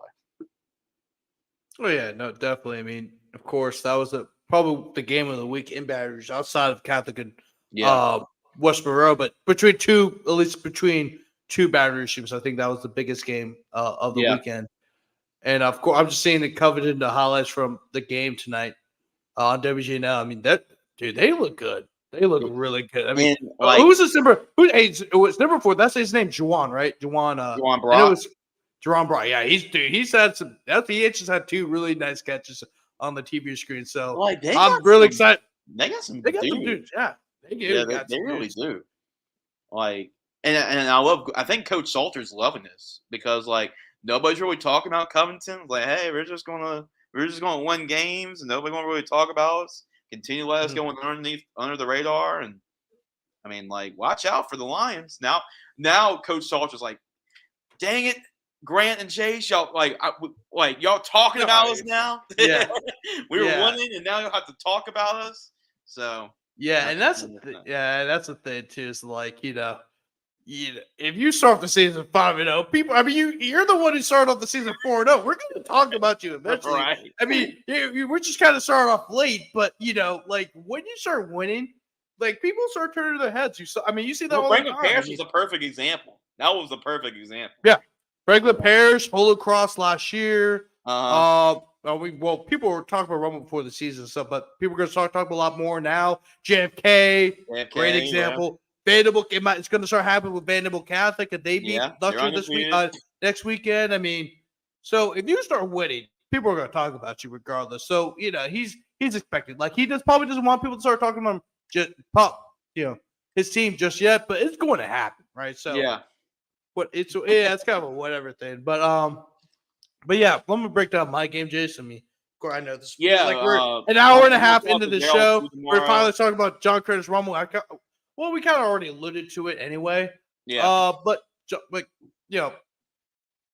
Rummel looks like they're the second best team in the New Orleans area. I mean, they're definitely a top 5 team in the state. All right, and they're definitely a state title contender for sure. I mean, And then next week they have a big game against Brother Martin, which I think that's probably the biggest game in New Orleans next week. I mean, outside of. And Holy Cross Jesuits was looking like a good matchup too, even though I think Jesuits should win that game. Yeah. Holy Cross is 1-3 and Jesuits 3-1. I mean, talk about how the tables have turned for that rivalry game. You know what I'm saying? In just a year. But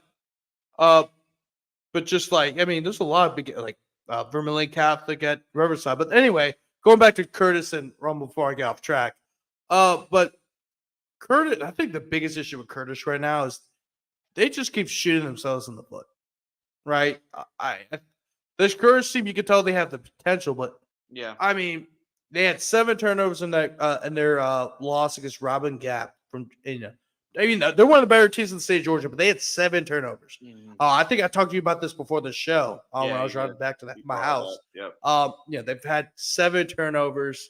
They had 7 turnovers that lost, and really. Robin Gap could have beat him even more if their defense was their defense is legit, right? Mm-hmm. But you turn the ball over 7 times. Tonight's game, you fumbled twice one of which is actually in your own territory. You mishandled the snap on a field goal, which I think changed the whole entire game because they would have been up 10-7 the second quarter, but now the game's still tied at 7-7. Yeah, and then they had another fumble in the second half that was huge. That ended up leading to the second Rummel's second touchdown, if I remember correctly. Let me double check that. No, it was not. But here we go. Yeah, it was happened right before the fourth quarter. They fumbled and gave the ball right back to Rummel, and that was on. That was in the red zone too. So one fumble happened in their own side of the field, and the second fumble happened when they were driving down the field to score and tie the game up. So they just shot themselves in the foot constantly, and I think this Curtis team will get it together as we get later in the season. I expect them to. I mean, JT Curtis is the GOAT, and Louisiana has Super Bowl coaching. Yeah, they're gonna figure it out. But it's hard to figure things out because think about this. Like, you're gonna figure things out offensively and defensively, but if you turn the ball over offensively, I mean, there's nothing you can do about that. That's on the players, and the players have to to perfection and not turn the ball over. Don't shoot themselves in the foot. It's not like there's we need to fix these techniques. We need to fix our route runnings. We need to fix some stuff in the offense. It's just shooting themselves in the foot. And I guess that's on the players, really. I mean, yeah. I'm not going to blame 16, 17-year-olds for a loss. But that's what we're seeing right now. I mean, Curtis needs to stop shooting themselves in the foot, and once they stop doing that, then they'll be what we expect of Curtis. But they got to fix that quickly because they're in Catholic League play, and you still got to play St. Aug, you still got to play Brother Martin. Still, Jesuits improved. Yeah. Even the Holy Cross still with some issues. They still have some good players. Mm-hmm. I mean, Carr. I mean, who else? Easton? Well, they're already playing Rummel tonight. What were you gonna say? Oh, Easton. Yep, and the Easton's joined the league too now, so that's another tough. So they're good. They have to get it together. I mean, the good thing is, and when it come playoff time, that won't matter. Just because, I mean, if let's say Curtis is a 10 seed, I wouldn't want to play Curtis even if they're the that's a scary draw right there, right? Just because the program, the JC on the helmet, JT Curtis is still on the sidelines. I mean, he's the boogeyman. I guess you could say that. Yeah. But Curtis will figure it out. But I think I'm not too worried. And actually, even though they did turn the ball over and they did this much, I'm actually kind of encouraged by it. I mean, all of that. Yes. You still lost by only one touchdown to Rummel. So right. They need to figure some things out offensively, but I was very impressed with how Curtis. And now I'll say they did have 2 weeks to prepare, which played into how well they played tonight. But I was even more impressed with Curtis' performance tonight, even though with the loss. It's just they need to fix their mistakes, and that's it. I mean, they had a lot of opportunities to win this game. I mean, for the most part, you could even make a case they outplayed Rummel. But when you make mistakes, Rummel's a good team, and they're going to capitalize on it. And that's what they did. So, but yeah, I mean, Jace, is there any games you want to talk about? Any other games you kind of want to bring up? One that stood out to me, Grant, was Central shutting out Cecilia. 27-0. I thought that was very intriguing because Cecilia has a lot of offensive star power. I mean, Diesel Solari, Ellis Stewart, like they got a lot of really good weapons offensively, and we know how good the Central defense can be. But I wasn't expecting 27-0 over Cecilia, so that surprised me a little bit too. Talk about Ash and Opelousas. I mean, Ash was able to win. What was it, 43-40? I believe a final score. It was something like that, 44-40, 43-40. But anyway, and when you get those two running backs involved with Deshaun Ford for Opelousas and JT Lindsay for Ash, that was a nice win for Ash because a lot of people were talking about them, hyping them up because they beat Desherhan by a good amount, and people were starting talking about them a whole lot. But for them to win a game like that over Opelousas and find a way to win that game says a lot of maturity from them. Probably makes them even more dangerous than what they really are. So Ash is continues an impressive streak to start the season. So they looked really good, and that was a big win for the Trojans. So those are just some scores as we're kind of looking at everything, and instant reaction like we're really good for tonight. Yeah, I mean, that's probably your biggest takeaway from today. I mean, there's a lot of games I could take away from the night. Yeah, I mean, really, I mean, but I'm gonna say this. I think the one, I mean, there's a couple games, but first I have to start off with Jesuit over Brother yeah, Martin. that I was mean, big. Yeah, given how well Brother Martin's offense has played the last 3 games, and I was really impressed with how they played. I know John Aird isn't the same John Aird that we're used to seeing. They're not really that good. Actually, they're terrible. I'm not afraid to say they don't look. it was a little They're shocking. saving their saving grace is that they play in a district that's even more terrible than they are.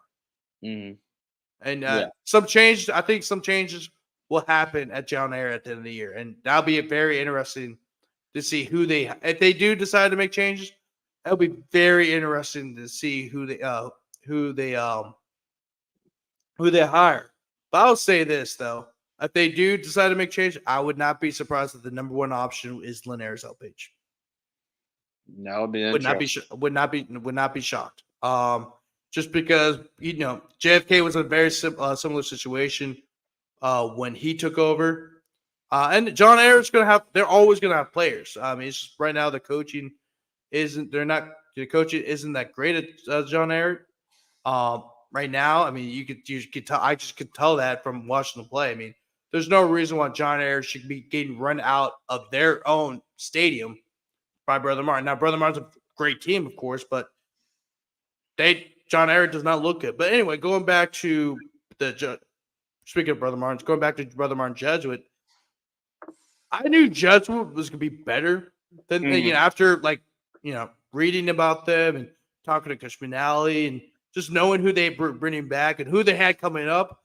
I honestly thought that the Blue Jays were going to be much more improved, and I think this is a huge statement win for the Blue Jays, shutting down Brother Martin to just 5 points. Like Brother Martin didn't even score any offensive points. They scored their points off a field goal and a safety, right?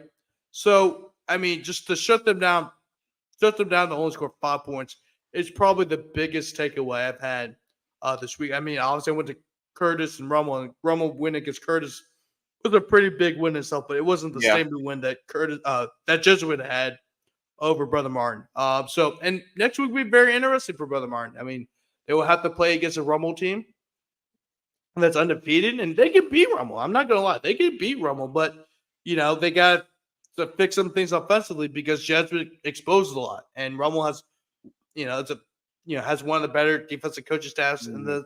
the city. So Yeah, uh so it'd be, so they have to fix some things offensively. Otherwise, it's gonna be a long night for the Crusaders next week. yeah, Um, yeah. But we've seen it before. It's like you throw the records out the window, throw what they've done out the window. You get these rivalry games, you get these Catholic League games. We've seen them in the SEC. Would be a good comparison, right? Like sometimes the better team, they kind of play down and up to their competition a lot of times. So like that's what happens. So we'll see. I mean, we'll see. I mean, on paper, I mean, Rummel should take care of business, but mhm, we've seen some weirder things happen. We've seen some weird things happen tonight too, and last week. mhm. And I would say another huge win, huge statement win. I know we already talked about Neville. We already talked about Hanville being Terrebonne. Some of these things we already kind of talked about already, Yeah, but shoot, I mean, you already said Central and Sicily. I mean, there's a lot of statement wins I could think of, really. yeah. Uh, but I would In say a this. way, I mean, Catholic in a way because Yeah, huge bounce back win for bounce sure. Yeah. back win. U High, it's a big. All they know each other, and it's a personal game. So like for them to bounce back and be a really good West Monroe team at home and be able to bounce back, I mean that's a big win for them considering that because it's so easy to have a letdown after that, and they didn't and they handled business. So major kudos to Catholic as well for that. Oh, oh yeah, and I mean, yeah, it's just I mean, there's a lot of stable wins for sure. West Washington being That Sterlington. was big over Sterlington. Yeah, Yeah, I that mean, was just big. what are your thoughts about that? Yeah, I mean, I know Sterlington hasn't had like the type of start to the season as we usually, and that's another team that's kind of struggled out the gate in a little Okay, bit. well, they had a tough schedule. We mentioned that Yeah, before, and like they're one of those teams that had a really tough schedule to start the season. right. But for West Washita to get that win, like that's a big marquee win. Now the thing for West Washita, they've always started, and when we had this conversation as well with Gene about this, and Gene's right. A lot of times West Washita they jump out to 4-0, 5-0. Yeah, It's just when they get to district play and they finish on a high note. When they get to the playoffs and don't have to go in the season at 6-4, 5-5.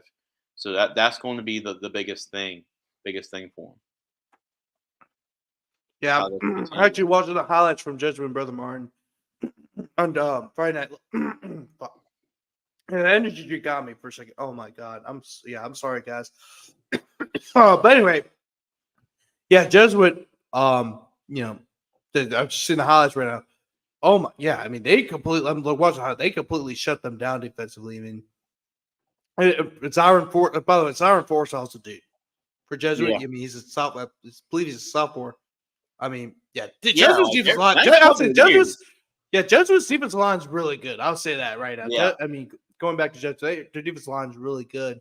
because I Um, remember at the scrimmage with you, I was like, "Who is that kid? Who is that kid?" And I was like, "Oh, he's yeah, only a freshman. He's only a sophomore." I was like, yeah, "Man, Jess is going to be pretty good defensively next couple of years." And they're yeah, already starting. They're starting off already pretty good. yeah, yeah. I mean, that's the thing with Jesuit. They've never really been like. They've always been kind of a stronger defensive team than they've been an offensive team. Even when they had what's this guy's name? He ended up playing for Nichols. Oh, Sonny Hazard. Is that who you're thinking about? No, Sonny has. I think Sonny Hazard played for UL. There's another guy Oh, okay. who played for Nichols. I forgot his name. Gansey? I know. Yeah, Perry Gansey. Harry That's his name. Gansey? Yeah. Yeah, because they were both on the same defensive line. Like those Jesuit teams weren't really great offensively, but they're great defensively. Yeah. That's how Jesuit's kind of usually been, just really good defensively. By the way, I just want to mention this because we brought up Friday Night Football. Richie Mills is doing a great job. Oh, I knew That's that. a Yeah. I mean, well, yeah, we've been doing that. I mean, of course, I've known Richie for a pretty long time because I got my first start interning for WGNL. But also just the huge. I mean, he had huge shoes to fill up Mhm. really quickly, like Yeah. huge shoes. I mean, I think we've talked about on the show before, but I mean, it's hard to replace a guy that you were under for the last you know, but 4, 5, 6, 7 years. A guy Yeah. that's like a legend in the state, and then bang, he dies because of a sudden heart attack, and you're scrambling. And then the producer, by the way, the producer also died in a tragic accident like the day after Ed's funeral. So you're scrambling around, basically being the sports director and the sports producer, and they're still producing good content. I mean, and of course, Megan Glover will be joining the WGNO squad. So congratulations to her. And also, that'd be a huge boost to that sports room that has just had to deal with so much in the last month and a half. Yeah. Like, did you see the video that the producer he was actually making the video like a tribute video to Ed, Yes. Yeah. and Richie had to finish it Yeah. I remember that. and Yeah. then include him in it. And that's something. But I mean, Richie is a professional. I mean, he's one of those guys like he's one of those guys I looked up to. I mean, it was crazy because we're not that far apart in age or anything, but like he Yeah. was Because you doing guys the both went to, you guys, southeastern stuff yeah. before me, and so I was able to watch him a lot and kind of like take some things from him Yeah. and help me. So like yeah, and he's always been really friendly to me. Every time we see each other, we always talk, and so Richie's a cool dude, and man, I mean, I knew he was going to be able to fill in those shoes. Really, I mean, it's hard to do, obviously, with Ed Daniels and the impact he's had when he's in high school football. I mean, unfortunate it's under the circumstances that he's going through to do it, but he's done a fantastic job because being able to take over the show. And he's man, I was able to a lot of times I'm able to go on the line. I don't have WGNO, but usually I go back on the line and watch the shows and some of the highlights to see how the New Orleans teams do over the weekend. And I've been following that, and he's done an excellent job at WGNO. And him and JT have been doing a great job feeding off each other. And yeah, that show's going to continue to go strong. So it's great that he's running the ship. Yeah, and before we wrap everything up, and also want to make sure thanks for everybody who watched tonight. Yep. 86 people were watching tonight. A lot of it came from Twitter, some of it came from YouTube. But like Walt said before, make sure to follow me and Ruger Media on Twitter. So for anybody who doesn't know how to spell Rougarou, Rougarou, and then media. It's on my bio. So if you just click on the little things at Ruger Media, click on that, and you can follow Ruger Sports Media there, and also follow me on Twitter. Also, make sure if you're watching YouTube, press the like button and subscribe to Ruger Sports Media for more content like the podcast you're watching right now, as well as some other stuff that I will be producing as well. Also, the press conferences from LSU are there, so a lot of great LSU content as well.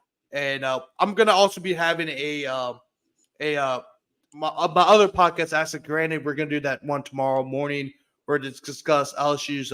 We already had the preview for South Alabama. I'm just gonna need to talk about what LSU needs to do to avoid the upset, and also talk a little bit about the Saints from the past game and the last game where they lost against the Eagles, and then also preview the match against the Chiefs. Because I did not get a chance to do that this week because of all the craziness, and also want to get a lot. Also, I was writing a lot of articles this week too, so and research and doing stuff like that. But anyway, hey Jace, let's talk about this Warren Easton St. Aug matchup. I mean, this is the first Catholic League game or district. Well, it was the even district 9-5A back then. Because there's no such thing as 5A. The last time Warren Easton was in the Catholic League back in the mid 60s. His first game since I believe 1965. They opened it up with a St. Aug, who's a very talented team. Even though they don't have Jakeem Stewart anymore, they're still a very talented team, even without Jakeem Stewart. I mean, their defensive line is still very talented, even without Jakeem Stewart. And the way this team has been playing, even with all the distractions that have been going on around for Jakeem Stewart, I mean, they've been great all around. And offensively, I mean, they're really been the talk offensively. I mean, Tig Coulon's done a great job quarterback in this offense. Of course, Miguel Whitley and Raekwon Williams have both gotten big-time offers from Ole Miss and Florida State collectively in the same day. And they're going to get more, too, as the season goes along. Their running game is still strong. Their offensive line is actually one of the better in the state. But Warren Easton, they could play spoiler. I mean, they have one of the best offensive lines in the state as well. They have a really talented running back in Thomas Vaughn. Defensively, they're still a pretty good defensive team, led by Narco Dunn. And also on the offensive line, Jalen Chapman is a LSU commit. But, Jace, what do you think will be the biggest difference in this game tomorrow? Yeah, this is a huge measuring stick. And when we talked about it, I mean, right now, I mean, you can mention a couple of different teams right now bound for that third best team. I still think John Curtis is like in the running for it. I really do for that. But this is the winner of this game is making a big stride, a big jump to really join that group. Like the tiers of the Catholic League, this is a chance to be in that like second tier if whoever really wins this. So really the key for this game is going to be, as it always is when you got close games, is whatever team is not whatever team makes the most plays, is whatever team makes the less mistakes. And so we're talking about look at tonight, Catholic League game. You covered it. What turned out to be the deciding factor? It was turnovers. So it's the same thing here. Turnovers, penalties, the big negative plays. Which team could do a better job of negating those big negative plays that can really cost you? So, I mean, and it's going to be a big thing. Like if, and also what's going to decide this is how successful Warren Easton can run the football against St. Aug's defensive front, because Mhm. that's going to pay dividends in a lot of key areas. Because Warren Easton, they want to run the football. They got a big offensive line. You mentioned Thomas Vaughn, their running back, and so if they can dictate the line of scrimmage and keep, which has been an explosive and dangerous St. Aug offense off the field, that could really pay dividends in this game as well. So that's what I'm looking forward. Can Warren Easton control the clock? And if St. Aug makes this like a shootout and play their style of game, then St. Aug's going to win this football game too. So it's like whatever team can make less mistakes, whatever team can dictate their style of play in the game is going to win this game.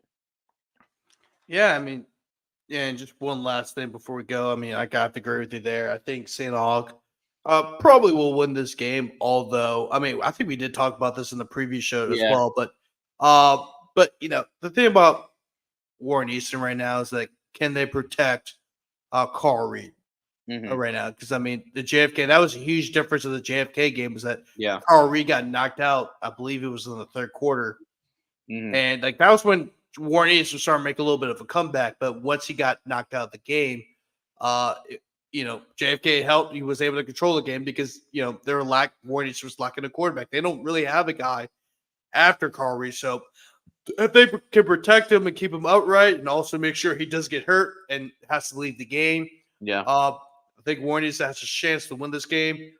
They have a fantastic running game, but their passing game has to step up, right? I Yeah. mean, this is a very good.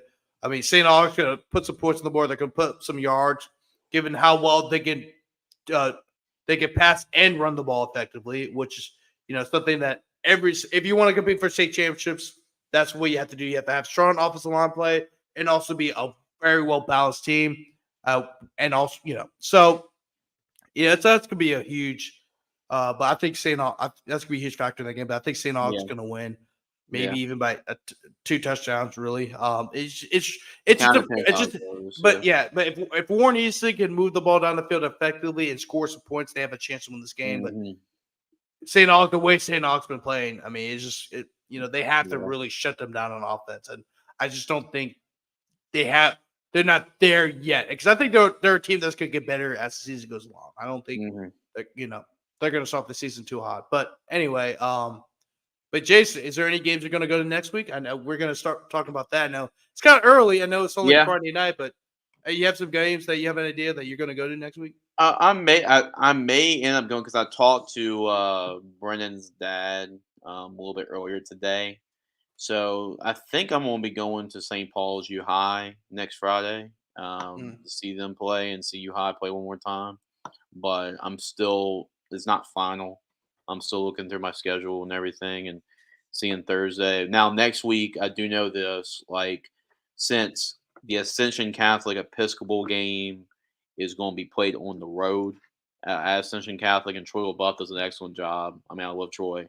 So they're going to be calling the game since it's a VSN game, so it's going to be at Ascension Catholic. So I won't be calling the game next Thursday. So that means my Thursday and Friday at least are open next week. So I'm gonna be looking Yeah. at my schedule, and I'm looking at U High St. Paul's Friday. I'm still kind of looking for Thursday as well, but that can all change for Yeah. sure.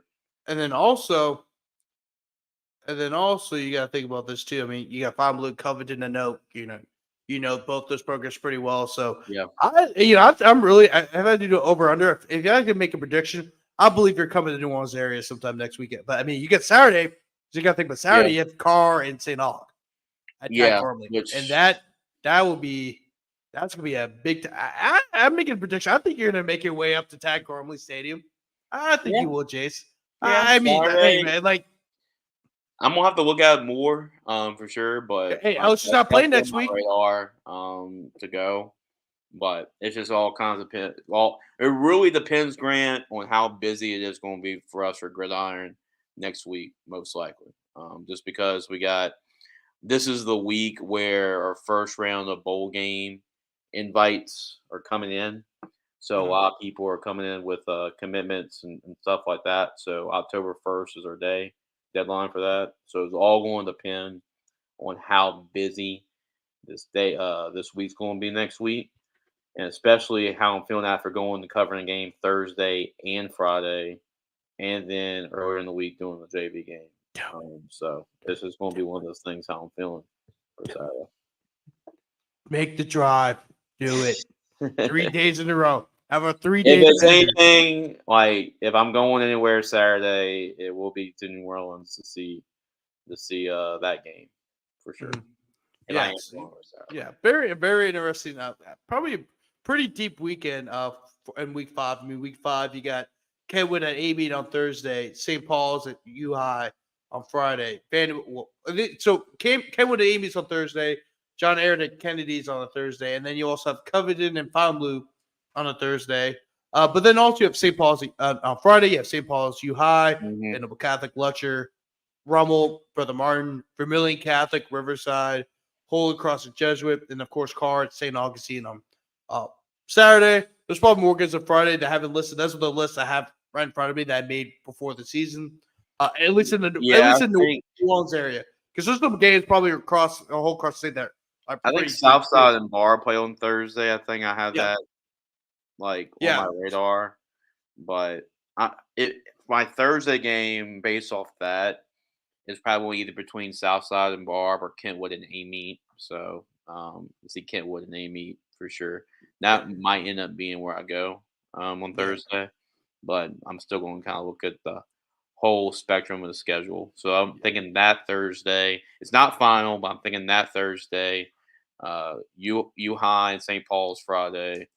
And then Saturday, Carr and St. Aug. Yeah, week 5 is usually like one of the better weeks in high school. I know last year week 5 was a pretty deep week. This year's no different. So I mean that's gonna wrap up today's show. Really, I mean, huge storylines. Me and Jason will talk about it more next week for our week 5 preview. We're gonna talk a lot about the games for next week. Those are games we just mentioned, but there's gonna be some more games we're gonna talk about. Think we're gonna have some guests on here. I don't know which guests we're gonna have on yet. Episcopal Ascension Catholic Thursday as well. So that's going to be a big. I was gonna say it's a really deep weekend for high school football. I mean, so a lot has yet to be determined, but we know that it's gonna be a jam-packed show. What we're definitely gonna have timestamps because it's gonna be a pretty long show once again. Might have a better idea of where I'm going this week by then too. So and everything. Right, yeah. And it's just a lot, lots of stuff to cover for week 5 because very jam. I mean, this is probably the deepest week in the high school football season. I mean, up to now. I mean, of course, I don't know what it's going to look like the rest of the way, but week 5, knowing we kind of already know where teams are at right now. Because week 5, we're getting deeper and deeper into the high school football season. Halfway point at week 5. Yeah, so we're starting to know who's who, and so very exciting week for week 5. But once again, I'm your host, Grant Chachere, writer for Crest City Sports, and also the owner of Ruger Sports Media. Gridiron Football's Jace LeJeune. Make sure to check out both CrestCitySports.com and GridironFootballUSA.com. Also, make sure to follow both Crest City Sports and Gridiron Football wherever you like to use your social media, especially on Twitter, Facebook, and Instagram. And then also make sure to follow Ruger Sports Media on social media, Facebook, Instagram, and Twitter. And that's it, guys. So go to bed now. You too, Grant. Yeah. All right. See you later, Jay. See you tomorrow at Baton Rouge. I'll see you tomorrow at Tiger Stadium. Yes, sir.